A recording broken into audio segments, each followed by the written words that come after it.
Halo Geeks, jumpa lagi dengan Teknologi di sini. Dan kali ini kita ketemu dalam episode Sunday Sharing, di mana kali ini saya ingin membagikan sedikit ilmu ke teman-teman tentang bagaimana sih cara untuk mengedit Adobe Premiere Pro untuk yang pemula. Jadi ini benar-benar episode untuk yang pemula ya. Mungkin teman-teman ya, jika ingin mengetahui cara edit yang keren atau cara edit yang bagus itu kayak gimana, mungkin bisa melihat referensi dari channel lain.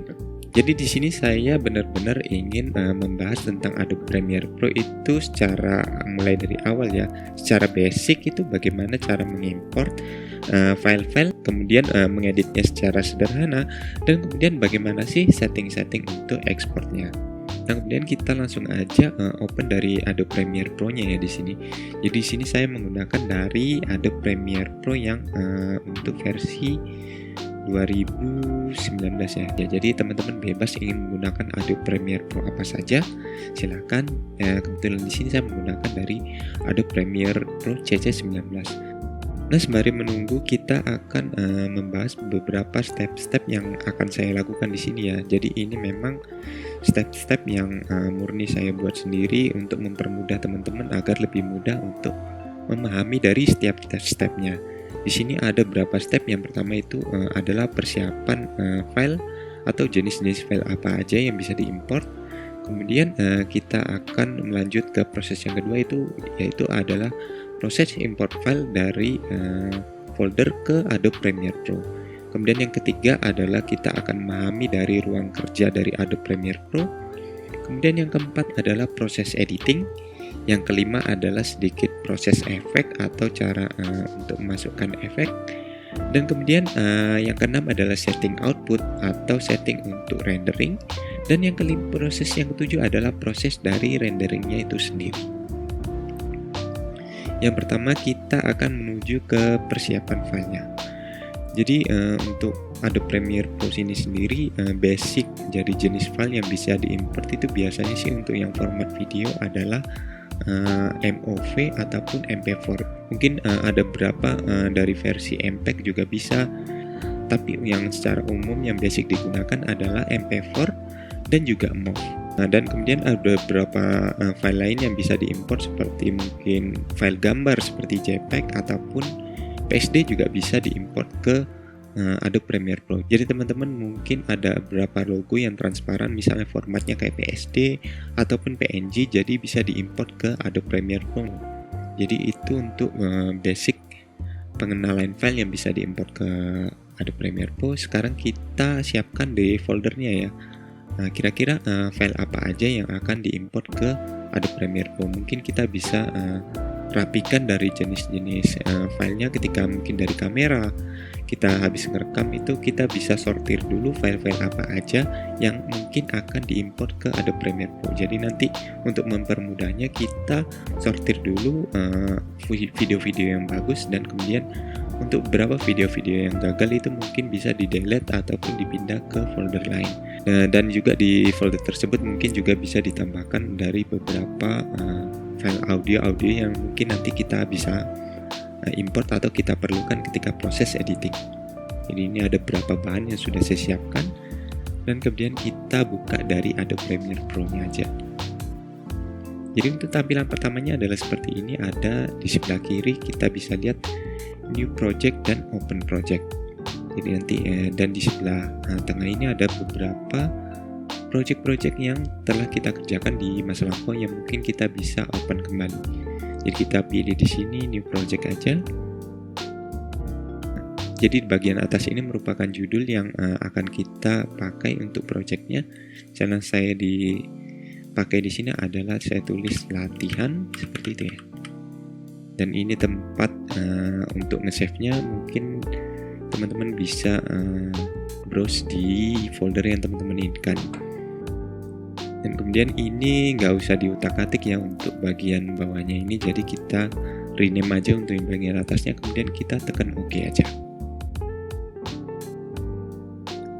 Nah, selanjutnya setelah Adobe Premiere Pro ini kebuka, maka kita akan lanjut ke proses selanjutnya, yaitu untuk import file dari folder yang kita siapkan tadi ke Adobe Premiere Pro.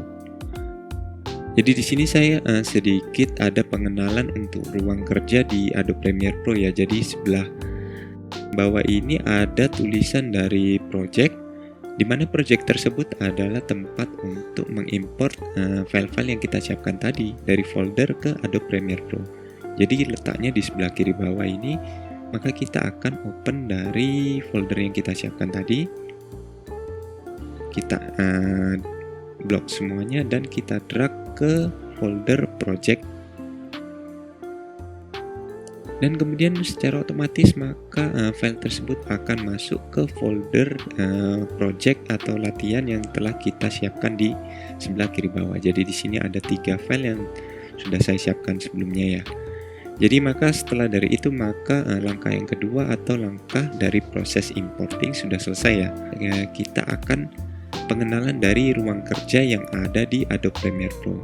Jadi di sini saya jelaskan berapa ruang kerja yang ada di Adobe Premiere Pro yang mungkin secara basic teman-teman akan sering gunakan ketika proses pengeditan.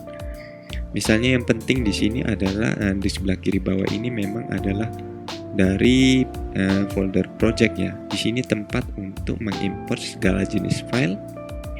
Dan kemudian di bagian atas ini yang perlu kita ketahui adalah efek kontrol. Jadi sebelah atas ini adalah efek kontrol di mana kita bisa mengubah variabel-variabel video. Misalnya kita ingin untuk memperbesar atau memperkecil videonya, atau kita ingin mengurangi opacity-nya, itu tempatnya di efek kontrol ini. Nah, kemudian di bagian tengah ini adalah bagian untuk layarnya.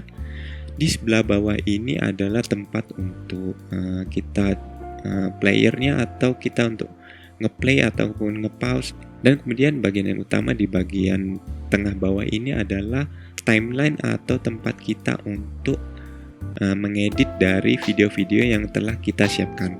Timelinenya untuk sementara ini masih kosong karena kita akan membuat sequence di bagian awalnya. Nah, di sebelah kanan atas ini adalah tab efek atau tempat kita untuk memasukkan nanti beberapa efek yang mungkin sering digunakan ketika kita dalam proses pengeditan video. Kemudian bagian legacy little properties di sini adalah tempat kita untuk nanti mengedit font-font yang mungkin kita import ataupun kita masukkan nanti di proses editing. Dan kemudian di bagian bawahnya adalah legacy title tools. Nah, kemudian langkah selanjutnya adalah yang keempat adalah proses untuk editing sederhana. Jadi di sini memang saya jelaskan untuk proses editing sederhana yang mungkin saya sering gunakan ya. Yang pertama kali kita akan membuat lembar kerja atau sequence ya. Jadi sequence itu ibaratnya kayak lembar kerja yang akan kita gunakan nantinya. Jadi letaknya itu ada, kita tekan aja di sebelah kiri atas ini, kita tekan file, kemudian kita tekan new dan sequence. Di bagian awalnya itu seperti itu, dan kita bisa pilih untuk berapa pengaturan ya. Tapi secara umum saya menggunakan biasanya untuk video yang Full HD, dan kemudian kita bisa memilihnya ada di folder digital SLR yang di sini. Kita tekan untuk yang digital SLR, kemudian ada folder yang 1080p atau Full HD ya. Jadi 1080p itu 1920 kali 1080. Makanya disebut dari 1080p atau Full HD. Kemudian kita bisa pilih yang berapa fps di sini. Saya biasanya memilih yang 24 fps aja bisa, atau 25 fps. Tinggal teman-teman sesuaikan aja. Kemudian kita rename dari sequence-nya, misalnya di sini latihan editing. Kita oke aja. Kemudian dari lembar kerja tersebut atau sequence tersebut akan muncul di sebelah folder dari project tadi atau di sebelah kiri bawah. Nah, ketika tadi kita membuat sequence baru, maka secara otomatis di sebelah tengah bawah ini atau lembar kerja editing kita akan muncul ya seperti ini. Jadi sedikit saya jelaskan di sini. Ada berapa baris-baris ya di sini? Ada 1 2 3 4 5 6.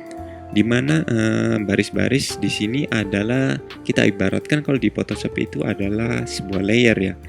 Jadi yang di sebelah bawah ini adalah layer yang paling bawah, dan kemudian di atas ini adalah layer kedua, dan kemudian di atasnya lagi ada layer ketiga yang kita kita bisa tambahkan juga untuk layarnya dengan cara nanti menekan klik kanan untuk add track.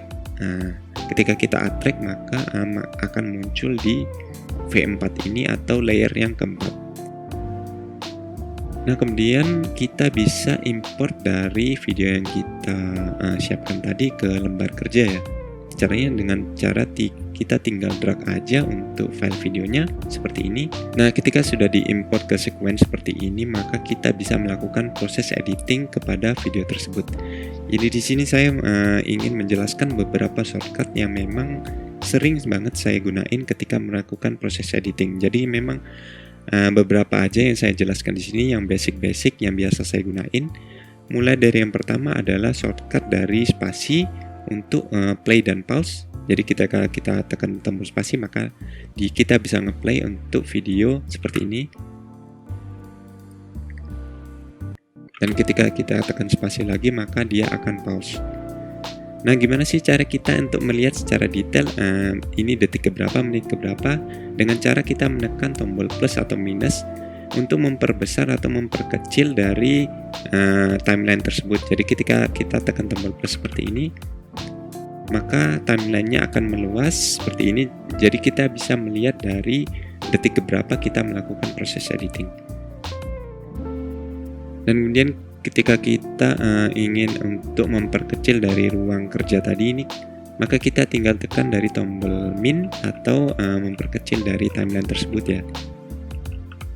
Dan kemudian ada beberapa lagi shortcut yang biasa saya gunain untuk proses editing. Jadi di sebelah kiri ini ada beberapa kursor yang bisa kita gunakan untuk proses editing.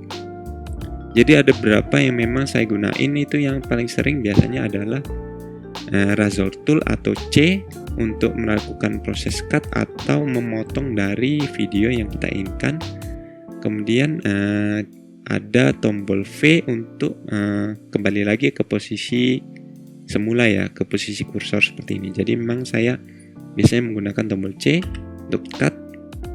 Misalnya kita ingin potong di sebelah sini, kita ingin delete bagian depannya, maka kita bisa menekan dari tombol C, kemudian kita kembali ke tombol V dan kita drag bagian depannya, kemudian kita delete. Kita tinggal biasanya saya tekan klik kanan kemudian repel delete untuk mendelete bagian-bagian kosong yang kita inginkan.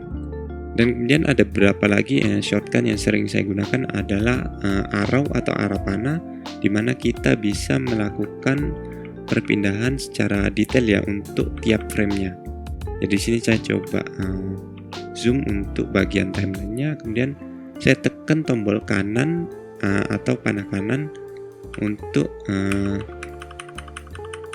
memperkirakan bagian yang ingin saya potong ya secara detail, secara lebih presisi. Misalnya saya ingin, jadi untuk bagian ke kanan tinggal kita tekan tombol arah panah kanan, dan kemudian untuk ke bagian kiri atau yang bagian detik sebelumnya kita bisa tekan tombol arrow kiri. Jadi seperti ini. Ini saya secara presisi di sebelah sini, dan kemudian saya tinggal tekan untuk tombol cut untuk memotongnya. Nah, kemudian sesimpel itu aja untuk proses editing yang awal ya. Dan kemudian di sini saya ingin sedikit menambahkan, biasanya kita ingin mendapatkan dari judul-judul atau titel-titel ya di Adobe Premiere Pro ini.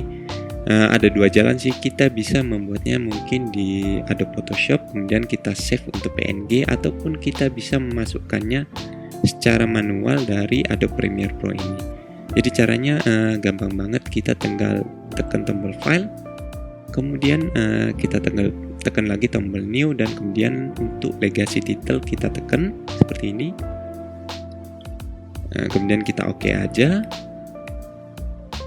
Dan kemudian kita bisa ketik dari titel yang kita inginkan. Misalnya di sini kita tekan dari Sunday Sharing seperti ini. Nah, kemudian kita bisa melakukan dari re-edit dari teks ini dengan menggunakan dari panel yang ada di sebelah kanan ini ya. Jadi memang yang saya katakan tadi ada 2 panel yang perlu diperhatikan untuk dari proses editing font di sini adalah untuk legacy title properties dan legacy title tools.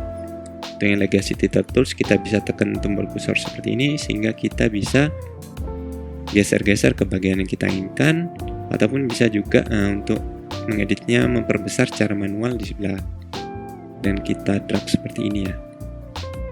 Tekan shift tahan untuk melakukan proses yang pembesaran yang secara presisi seperti ini, jenis fontnya, ataupun juga kita bisa mengubahnya dari warna yang kita inginkan ya.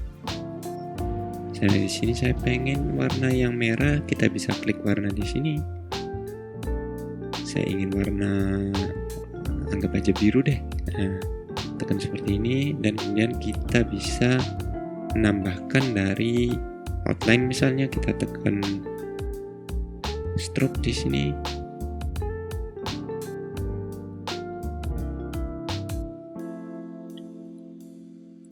Dan kita bisa juga atur untuk besar jenis fontnya di font size seperti ini. Jadi untuk awalnya saya anggap seperti ini aja ya. Kemudian kita bisa kembali lagi ke lembar project dengan cara menekan di tombol sebelah kiri atas ini ya, di program. Kita klik lagi maka kita akan kembali ke project awal. Nah, kemudian cara untuk mengimport dari teks tersebut gimana? Setelah kita tadi buat new dari legacy title, maka akan muncul di panel project di sebelah kiri bawah ini ya. Maka kemudian kita bisa drag ke layer bagian atasnya seperti ini. Tinggal tekan tombol plus dan kita bisa lebarkan sesuai dengan yang kita inginkan ya. Dan kemudian kita pun juga bisa memperbesar atau memperkecil dari ukuran dari font atau video kita dengan cara menekan dari efek kontrol yang di sebelah kanan atas ini ya. Jadi ini efek kontrol pun bisa juga untuk mengatur scale. Misalnya saya ingin memperkecil dari fontnya, kita juga bisa geser positioningnya untuk kiri dan kanan, atas dan bawah mungkin, dengan cara mendragnya seperti ini ya. Klik tahan terus di drag. Dan kemudian itu untuk basic bagian awal untuk proses editing ya. Jadi saya rasa dengan menggunakan legacy title dan proses cut to cut maka kita sudah bisa mengedit video secara sederhana. Dan kemudian ada beberapa efek mungkin yang kita bisa digunakan. Di sini saya bisa tambahkan beberapa efek, misalnya yang sering saya gunakan ya secara sederhana.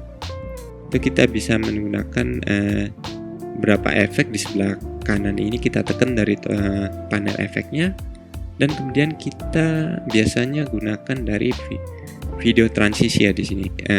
Panel dissolve ini kita bisa klik dan kemudian ada beberapa pilihan di sini yang sering digunakan. Yang sangat sering digunakan itu biasanya adalah deep to black, deep to white, ataupun cross dan additive dissolve. Jadi deep to black itu dimana nanti ketika kita drag tahan seperti ini, kemudian kita taruh di proses yang udah kita cut tadi seperti ini, maka efek tersebut akan muncul di antara keduanya. Jadi ketika kita play seperti ini, maka dia akan sedikit gelap kemudian terang lagi ya. Itu namanya efek dari deep to black. Jadi dengan bermodal efek seperti ini aja kita sudah bisa mengedit ala-ala mantenan ya, dimana proses editingnya itu hanya sekedar cut to cut aja, ataupun dari proses efek dari transisi additive dissolve ataupun deep to black ataupun deep to white. Di bagian bawah ini untuk soundnya kita bisa delete. Dan kemudian kita bisa import dari audio yang kita inginkan dengan cara di drag aja seperti biasa tadi ke timelinenya. Dan saya bagian awal ini kita cut seperti ini. Dan kemudian kita bisa play sesuai dengan audio yang kita inginkan. Dan kemudian jika dirasa audionya ini terlalu tinggi, kita bisa kecilkan dengan cara klik kanan. Kemudian kita tekan dari audio gain dan kemudian kita tekan set gain to dan kita kurangi. Misalnya kalau terlalu tinggi kita tinggal tekan tombol min, dan di angka yang kita inginkan. Mungkin kalau terlalu keras di angka 8, kita tekan min 8. Maka waveformnya di sini akan secara otomatis turun ya, sehingga audionya terdengar lebih pelan lagi. Dan ketika kita sudah selesai melakukan proses editing, maka kita akan masuk ke proses yang selanjutnya, adalah proses dari setting dari output atau video yang akan kita render. Jadi caranya gampang banget, kita tinggal tekan dari file di sebelah sini, terus ke export media, atau kita bisa tekan dari Command M ataupun Ctrl M. Jadi saya tekan di sini Ctrl M ya, atau Command M untuk yang di Mac. Nah, di sini kita akan masuk ke panel export setting, dan di sini saya akan menjelaskan berapa setting-setting yang ada di dalam export setting ini. Jadi di sini yang perlu teman-teman perhatikan, mungkin ada berapa. Di bagian atas ini adalah format yang biasa kita gunakan. Jadi di sini untuk format utama atau yang sering digunakan orang-orang untuk melakukan proses codec itu adalah H264. Di sini H264 itu maksudnya adalah format dari MP4 yang memang biasanya rata-rata sering digunakan untuk proses output video ya. Dan kemudian di preset di bagian bawahnya ini kita bisa klik. Ada beberapa pilihan yang bisa kita pilih. Di sini saya biasanya memang menggunakan dari untuk keperluan YouTube ya. Ataupun teman-teman ingin menggunakan dari yang resolusi full, bisa memilih untuk sesuai dengan source awalnya. Tapi saya sarankan di sini memang untuk yang awal kita menggunakan dari format YouTube agar file size-nya itu tidak terlalu besar. Jadi kita klik aja format YouTube Full HD atau 1080p, kita klik. Kemudian di bagian tengah ada output name atau nama file yang akan kita ekspor. Nantinya foldernya itu di mana. Dan kemudian yang perlu kita perhatikan lagi di bagian bawahnya ini ya. Jadi di sini ada dua tab yang perlu teman-teman perhatikan ya, yaitu di tab video dan audio. Di sini untuk tab videonya kita bisa lihat untuk setting dari pixelnya ini nggak usah diubah ya, tetap di 1080p. Ini aspek rasio nggak usah diubah. Yang perlu diperhatikan di sini kita centang untuk render maximum depth ya. Jadi supaya nanti maksudnya itu kita mendapatkan dari setting output yang maksimal. Jadi kita klik aja untuk render at maximum depth. Dan kemudian di bagian encoding ini kita biarkan saja. Dan kita menuju bagian bawah di bitrate setting. Ini yang mungkin agak lebih teman-teman perhatikan ya, di bagian bitrate setting ini aja. Jadi di sini ada beberapa pilihan dari bitrate encodingnya, yaitu CBR dan VBR. Di mana CBR ini adalah maksudnya adalah constant bitrate dan VBR itu adalah variable bitrate. Jadi istilah gampangnya bitrate di sini adalah tingkat ketajaman dari video yang kita inginkan. Jadi semakin tinggi bitrate-nya, maka video kita akan semakin jelas dan semakin tajam. Jadi untuk pilihannya saya sarankan untuk yang VBR atau variable bitrate, di mana nanti dia bisa menyesuaikan sendiri dengan bitrate yang ada di video. Yang saya sarankan di sini adalah VBR Pass2. VBR untuk yang one pass di sini ketika kita ingin melakukan proses rendering secara cepat, mungkin kita bisa pilih yang di bagian tengah ini. Namun ketika kita ingin memperoleh hasil yang lebih maksimal, saya sarankan untuk memilih yang di bagian VBR to pass ini aja. Kita klik yang VBR to pass, dan kemudian di sini ada beberapa setting awal untuk target bitrate dan maksimum bitrate di angka 16. Jadi memang untuk setting standar untuk YouTube memang di angka bitrate 15. Jadi kita bisa gunakan bitrate 16 untuk memperoleh hasil yang sedikit lebih baik. Jadi di sini bitrate juga sangat mempengaruhi dari besar atau kecilnya file ya. Semakin kecil bitrate, maka semakin kecil juga file yang dihasilkan. Tapi juga dengan kompensasi semakin mengurangi tingkat kejernihan atau kejelasan dari video output yang akan dihasilkan. Jadi kita gunakan di angka standar aja, misalnya di angka 15 pun juga nggak apa-apa ya. Saya biasa juga digunakan di angka 15. Dan kemudian di sini ada maksimum bitrate yang bisa diatur di angka yang kita inginkan. Biasanya saya setel di sini di angka misalnya plus 4 ataupun plus 5 dari target bitrate yang ada. Misalnya di sini saya setel di angka 15, maka maksimum bitrate-nya bisa saya taruh di angka 20. Ini bebas sih menurut selera teman-teman. Mungkin saya sarankan di penambahan dari 4 atau 5 aja agar video bisa menjadi lebih lancar. Dan kemudian itu aja yang perlu diperhatikan untuk bagian bitrate settingnya. Dan kemudian di bagian bawah ini yang perlu kita perhatikan adalah kita centang untuk use maximum render quality, agar kualitas dari render kita itu menjadi lebih maksimal. Nah, itu saja sih sebenarnya untuk yang perlu kita perhatikan untuk proses export settingnya. Dan langkah yang terakhir adalah kita akan melakukan proses ekspor atau menunggu dari proses ekspor yang telah dilakukan dengan cara menekan dari tombol ekspor. Dan kemudian kita tinggal tunggu aja sampai proses ekspor tadi itu selesai. Itu guys, sedikit sharing mengenai tutorial bagaimana cara mengedit video secara sederhana dengan menggunakan Adobe Premiere Pro. Jadi saya harap teman-teman sudah sedikit mengerti bagaimana langkah-langkah untuk mengedit di Adobe Premiere Pro. Mudah-mudahan sedikit sharing ini bisa membantu teman-teman agar bisa mengetahui proses editing secara sederhana. Oke Geeks, sekian dulu dari Techno Day. Kita ketemu pada episode berikutnya. Peace.